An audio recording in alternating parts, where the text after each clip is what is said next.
Ang pinaglalaban natin dito ay ang pagkapatay-pantay, equalidad para sa lahat ng tubong Pilipinas. Alus Filipinos. Ideas Liberales. Mga taga-Espanyang namumuno at mga praile ang iniisip nila na tayo mga tubong Pilipinas at mga sekular na pare ay mga irresponsable, maliit at mababang kapasidad ng utak. Sandali niyo kasi ako pinakikinggan! Ito ba ang hustisya ng Espanya? Alam mo yung sulat ni San Pablo sa mga Roman? Our present suffering cannot be compared to the glory that will be revealed to us. Ang sakit isipin na ito ang nais ng Diyos. Nais? Kagustuhan? Ang alam ko lang kung ano ang dahilan. Everything is part of God's plan. It is our duty as a priest to bring people closer to God amid darkness and evil.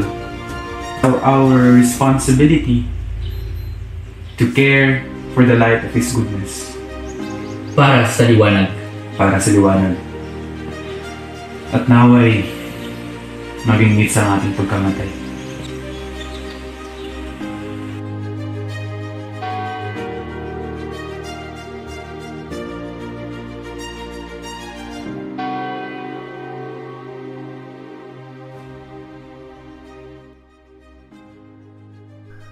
Ang pagbitay sa Gumburza ay nagpasidhi ng damdamin ng nasyonalismo ng mga Pilipino.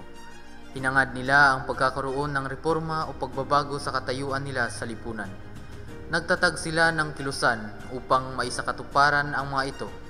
Itinatag ang kilusang propaganda noong taong 1882. Ang samahang ito ay gumamit ng panulat, papel at karunungan upang maipaabot ang kanilang karaingan sa mga kinauukulan sa mapayapang paraan upang maiwasan ang pagdanak ng dugo. Ang mga kasapi ng kilusan ay tinatawag na propagandista. Sila ay matatapang na sumulat ng mga artikulo naglalaman ng pag-aabuso ng mga Espanyol at ang kaawa-awang kalagayan ng mga Pilipino. Si Graciano Lopez Haina ang unang punong patlugot ng La Solidaridad.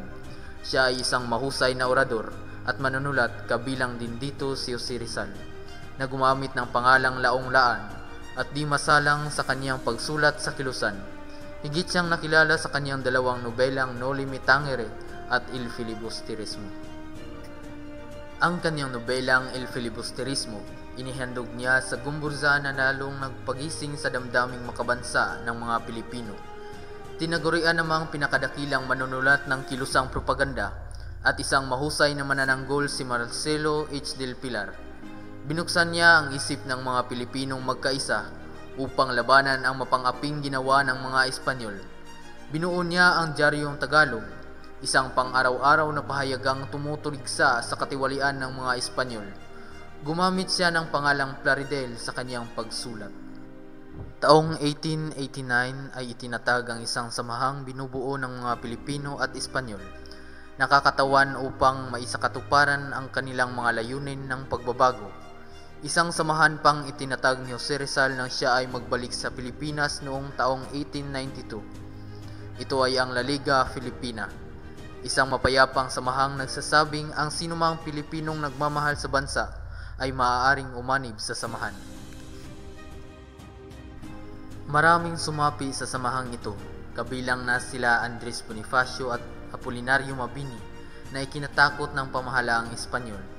Kaya't ng ika-6 na Hulyo taong 1892 ay ipinadakip at ipinatapon nila si Jose Rizal sa dapitan na naging dahilan ng paghina at tuluyang pagwawakas ng samahan. Malaking bahagi ang ginampanan ng samahang ito upang higit na mag-alab ang damdaming nasyonalismo ng mga Pilipino.